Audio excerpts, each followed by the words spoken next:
In this module, we will learn about the dynamics in ADAS model, stability and convergence to long run steady state. In the earlier module, you have seen the derivation of expectation augmented aggregate demand AD and aggregate supply AS, Phillips curve and expectation augmented Phillips curve, and the relationship between actual rate of unemployment, natural rate of unemployment and inflation rate. In the real world, the prices are continuously rising. Therefore, to study the dynamics of inflation, we need to generalize ISLM model to incorporate rising inflation. As a result, we need to derive aggregate demand and aggregate supply under the dynamics of inflation and then study the long run equilibrium condition.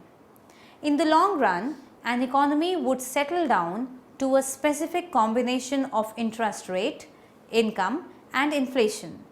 The only point of argument that exists is the time it would take to obtain the equilibrium.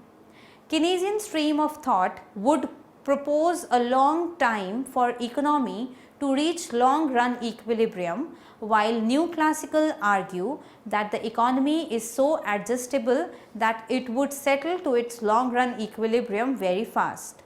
One common factor in both the schools of thoughts is that they both believe in the concept of equilibrium. An unplanned movement in inventories would bring about an equilibrium in inventories, leading to changes in output and employment. This adjustment mechanism occurs wherever there is short run equilibrium condition.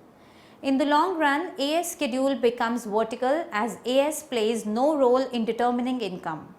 This would effectively imply that fiscal or monetary policies play no role in determining income in long run. An explanatory monetary policy would not be able to lower the nominal interest and increase output. This module would incorporate the dynamics of inflation in aggregate demand AD and aggregate supply AS, thus describe the mechanism by which long run equilibrium and stability and equilibrium is attained. The module would go through the implications of demand side shocks and supply side shocks.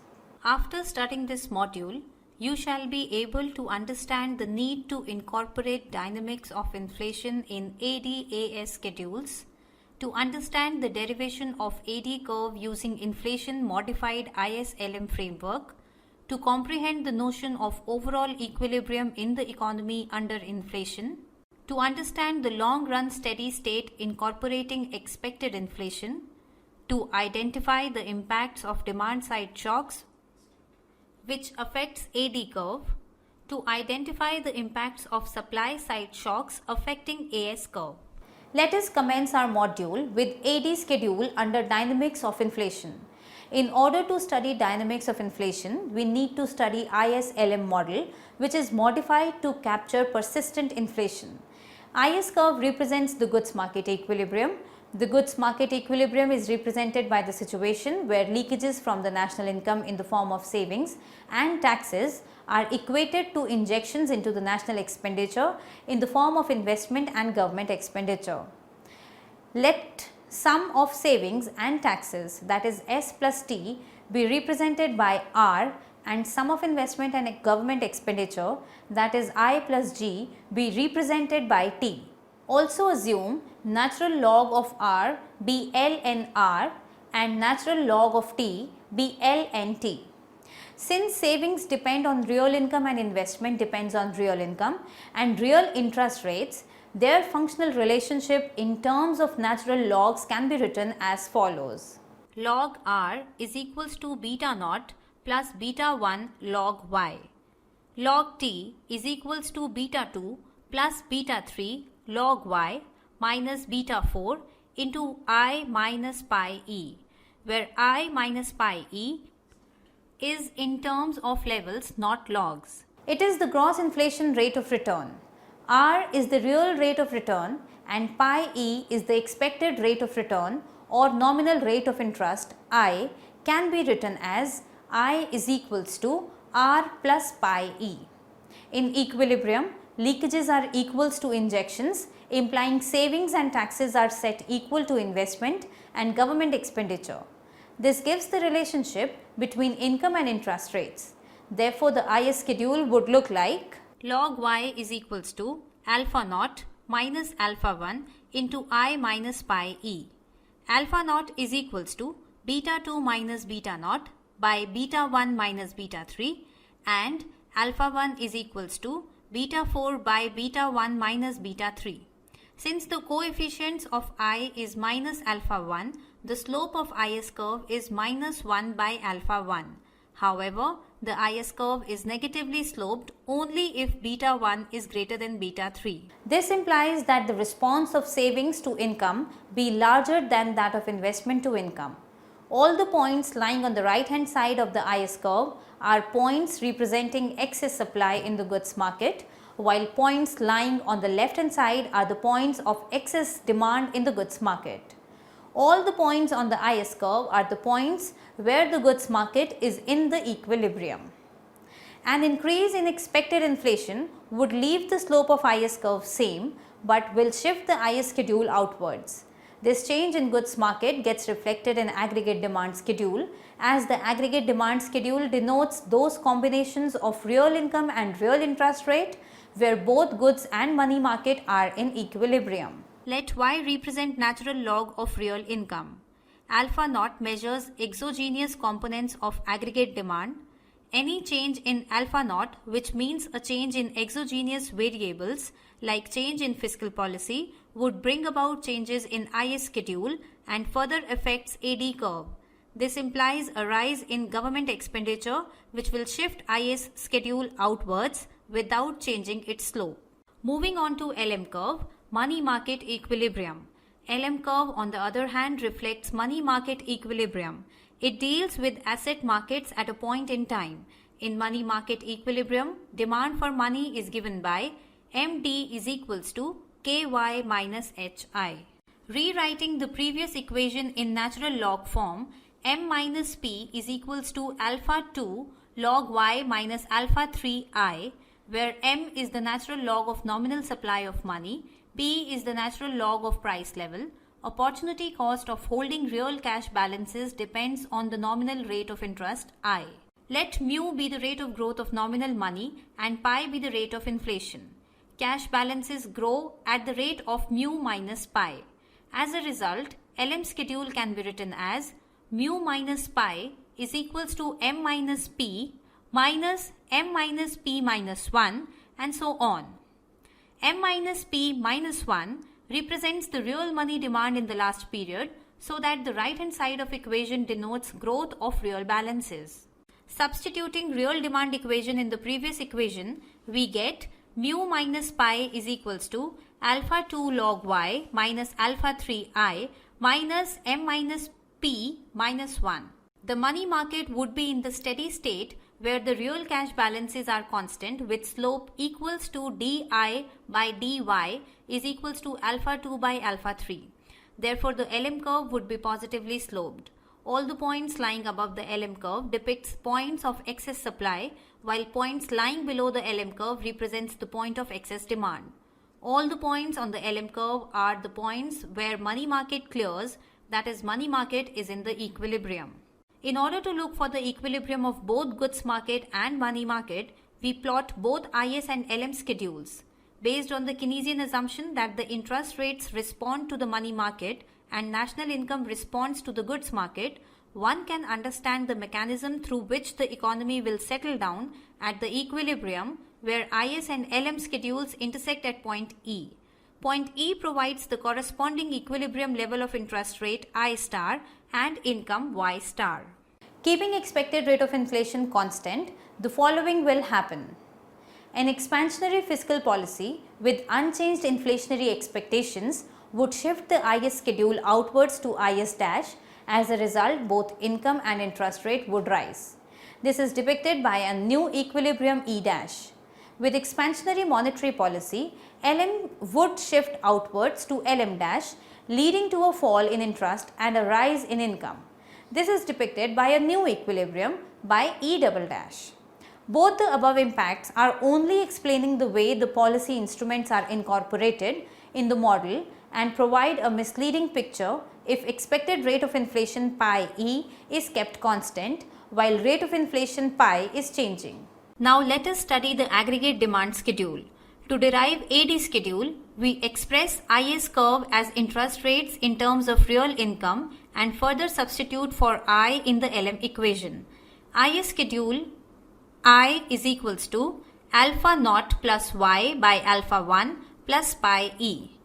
LM schedule mu minus pi is equals to alpha 2 log y minus alpha 3I minus m minus p minus 1.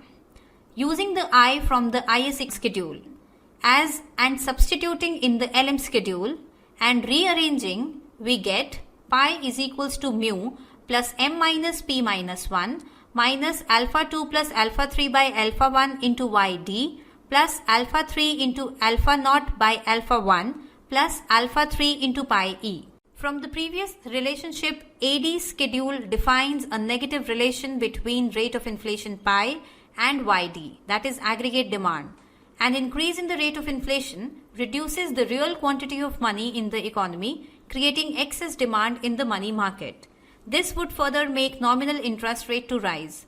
With expected rate of inflation held constant, real interest rate also rises, reducing investment and hence aggregate demand. Further, a change in fiscal policy will shift the AD schedule without changing its slope. M minus P minus 1, that is the real money demand, in the last period will keep changing so long as the rate of growth of the money and rate of inflation are not equal. An increase in expected rate of inflation pi e will shift AD schedule by alpha 3 times the change in pi e. At any given level of income, this will also increase pi by alpha 3. Therefore, the expected inflation pursues actual inflation. Next, we will study the AS schedule under dynamics of inflation. AD alone cannot determine the optimal values of rate of inflation pi and income or output y. Aggregate supply schedule shows the combinations of rate of inflation pi and income y appropriate with production conditions in labor market. This involves two key components like an aggregate production function indicating total output produced by labor input. Secondly, it reflects labor market supply and demand conditions relating labor supply and demand to the rate of inflation. Next, we will study the production function. It is defined as the relationship between the output produced and the inputs used. A specific form of production function can be assumed as Ys is equals to beta 5 plus beta 6 L plus beta 7 K, where Ys is the natural log of the real output supplied and is equals to LNYS. N is the natural log of total labor input and K is the natural log total capital input. Beta 5, beta 6 and beta 7 are defined as the positive parameters. The above production function is in the form of Cobb-Douglas production function. Considering the short run equilibrium, the amount of capital is considered to be fixed or given exogenously. As a result, production function can be written as Ys is equals to beta 8 plus beta 6 L, where beta 8 is equals to beta 5 plus beta 7 K. Therefore, production function in the short run is a relationship between Ys and N, that is a relationship between output supplied and amount of labor supplied. This relationship is represented by a straight line with intercept beta 8 and slope beta 6. An increase in capital stock will shift the production function beta 7 times the increase in capital. Given is the figure of aggregate supply curve. Moving on to the labor market. The labor market again has two components, demand side and supply side. The demand for labor is inversely proportional to the real wage rate. The labor demanded by firms depends negatively on the real wage rate. L is equals to beta 9 minus beta 10 into W minus P, where W minus P is the natural log of real wage rate, while beta 9 and beta 10 are defined as positive parameters. The labor demand schedule is inversely related to real wages. Since wages and prices are rising continuously, the labor demand schedule can incorporate rates of changes in the form of L minus 1 is equals to beta 10 into W minus W minus 1 minus bracket P minus P minus 1 bracket close. The above can be written as L is equals to L minus 1 minus beta 10 into W minus pi. L minus 1 is the labor demand in the previous period and W is equals to W minus W minus 1. The amount of labor will rise only if wages are greater than the rate of inflation, that is W is greater than pi. This implies that the real wages would be falling over time. When W is equals to pi, the real wage will be constant. L is equals to L minus 1. Let us now study the aggregate supply schedule. The aggregate supply schedule, which is a relationship between rate of inflation and income, can be obtained by taking the difference in one lag period of the production function. Ys is equals to Ys minus 1 plus beta 6 into L minus 1. Substituting the change in demand for labor in two periods, in the previous we obtain Ys is equals to Ys minus 1 minus beta 6 into beta 10 into W minus pi. The above equation indicates that an increase in inflation rate with given wage rate would reduce the real wages and increase demand for labor given by the parameter beta 10. This demand for labor would produce more output as measured by the parameter beta 6, implying more production in the current period as compared to last period. Ys is greater than Ys minus 1. This results in positive relationship between rate of growth of real output Ys and rate of inflation, that is pi. The slope of the aggregate supply curve is given by 1 by alpha 4, where alpha 4 is equals to beta 6 into beta 10. The labor market is considered to be in equilibrium, W is equals to pi, implying that the rate of growth of real wages is equals to the rate of growth of prices. Then amount of labor demand in this period is same as labor demanded in the last year. This further means that the output as given by EQ 10, Ys is equals to beta 8 plus beta 6L is independent of pi or W, that is rate of inflation and rate of growth of real wages. Therefore, the aggregate supply curve is vertical as shown in the figure. Now, we will move on to the overall equilibrium under dynamics of inflation. A complete overall equilibrium is a state when the goods market is in equilibrium, money market is also in the equilibrium, thus the aggregate demand derived from this situation intersects with the aggregate supply schedule to give the equilibrium level or combination of inflation rate and real income. Goods market is in equilibrium as reflected by IS curve. IS schedule. Yd is equals to alpha naught minus alpha 1 into I minus pi E. Money market equilibrium as reflected by LM curve. LM schedule. Mu minus pi is equals to alpha 2 log y minus alpha 3 I minus m minus p minus 1. Aggregate supply as given by AS schedule. Ys is equals to ye minus alpha 4 into pi e minus pi. Equilibrium conditions. Y is equals to Ys is equals to Yd. This overall system of equilibrium is depicted in the graph. The intersection of ISLM curve determines the equilibrium level of income Y and nominal interest rate I. On the other hand, the final intersection of AD and AS schedules. From IS schedule indicating goods market equilibrium, we can read real interest rate. As a result, we would be able to derive an overall equilibrium from demand side, which includes both goods market equilibrium and money market, and from the supply side. Thus, an intersection of aggregate demand AD curve and aggregate supply AS curve at point E results in equilibrium values of inflation and real income Y naught, which reflects overall equilibrium of the economy. Next, we will study the long run equilibrium under dynamics of inflation.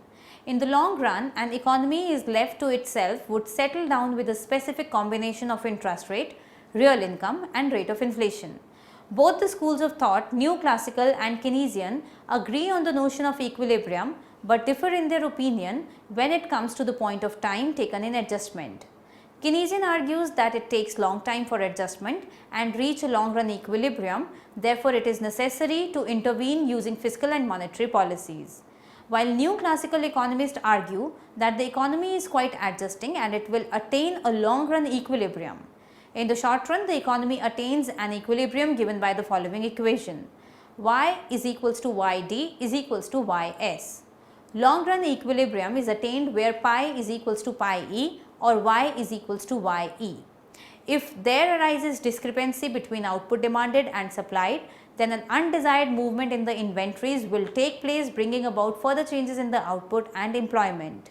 This process is assumed to be completed every time there exists short run equilibrium. Labor market may not be in the equilibrium in the short run, but in the long run it definitely attains equilibrium. The equilibrium is attained at real wage constant where labor supply is equals to demand.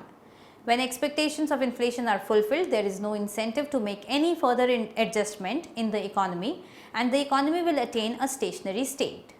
In the long run equilibrium, pi is equals to pi e, stating that expected inflation is same as current inflation. AS schedule becomes vertical, implying output is determined independent of demand, in the long run given y or the real income.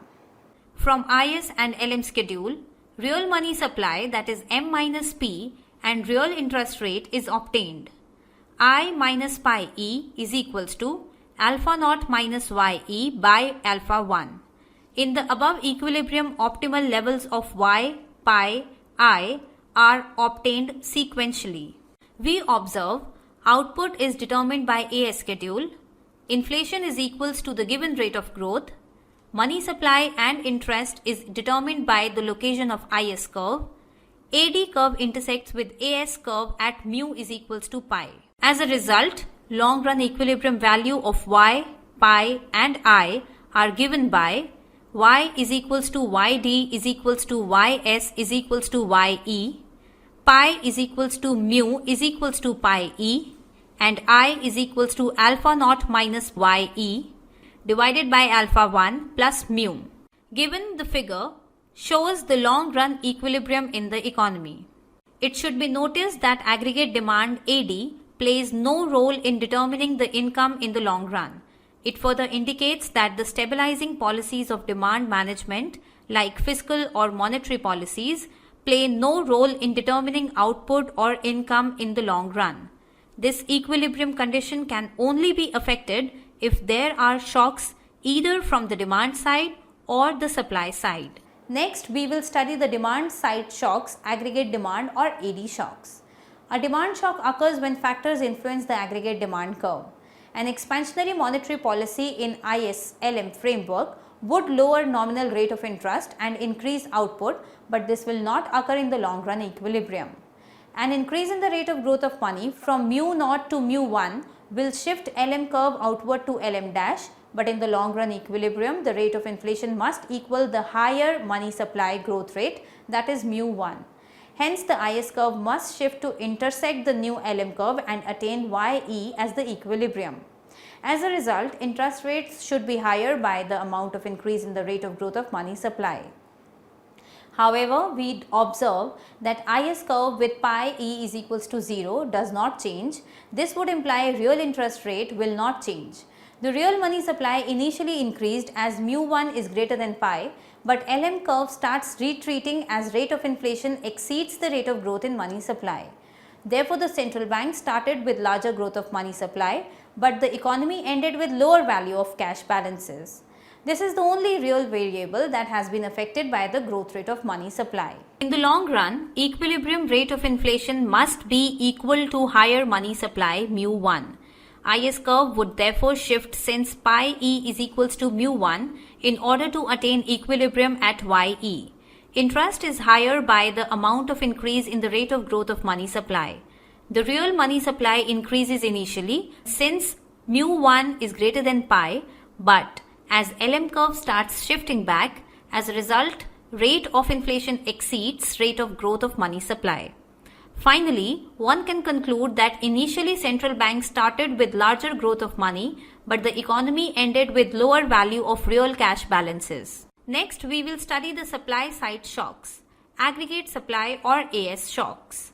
A supply shock occurs when at every wage rate the supply of labor falls. This can occur due to the factors like increase in non-wage income or an increase in preference for leisure. This shock shifts AS schedule to AS dash, that is towards left hand side. the output would consequently fall to Y1E. If AD curve does not shift or reduces, then this would lead to excess demand and further increasing the rate of inflation. However, rate of money supply has not changed. Rate of inflation must remain same as before, and as a result, AD will shift towards left to AD dash. This new aggregate demand curve AD dash intersects with AS dash schedule, leading to new equilibrium E double dash. As a result of this AS shock, LM curve is also affected. The supply shock of reduced labor supply, output or income would be lower, and this will result in fall in transactional demand for money. This means for some time rate of inflation remains higher than the rate of growth of money in order to reduce the value of money. The final equilibrium E dash is achieved, both and I pi E will be higher. This higher real interest rate will reduce some amount of aggregate demand, resulting in lower equilibrium output. Let us now summarize what we have learned in this module. AD schedule defines a negative relation between rate of inflation pi and YD. An increase in the rate of inflation reduces the real quantity of money in the economy, creating excess demand in the money market. This would further make nominal interest rate to rise. With expected rate of inflation held constant, real interest rate also rises, reducing the investment and aggregate demand. Aggregate supply schedule shows the combinations of rate of inflation pi and income Ys appropriate with production conditions in labor market. This involves two key components like an aggregate production function indicating total output produced by labor and capital input. Secondly, it reflects labor market supply and demand conditions relating labor supply and demand to the rate of inflation. An intersection of the aggregate demand curve and aggregate supply curve results in the equilibrium values of inflation and real income, which reflects overall equilibrium of the economy. In the long run, an economy is left to itself would settle down with a specific combination of interest rate, real income and the rate of inflation. Both the schools of thoughts, New Classical and Keynesian, agree on the notion of equilibrium but differ in their opinion when it comes to the point of time taken in adjustment. In the long run, equilibrium rate of inflation is equals to expected rate of inflation, that is pi is equals to pi E. AS schedule becomes vertical, implying output is determined independent of demand. AD plays no role in determining real income Y. Therefore, the demand management policies, namely the fiscal and monetary policies, plays no role in determining the income in the long run. Supply shock occurs when at every wage rate the supply of labor falls. This can occur due to the factors like increase in non-wage income or an increase in the preference for leisure. This shock shifts AS schedule to AS dash, that is towards left hand side. The output would consequently fall to Y1E.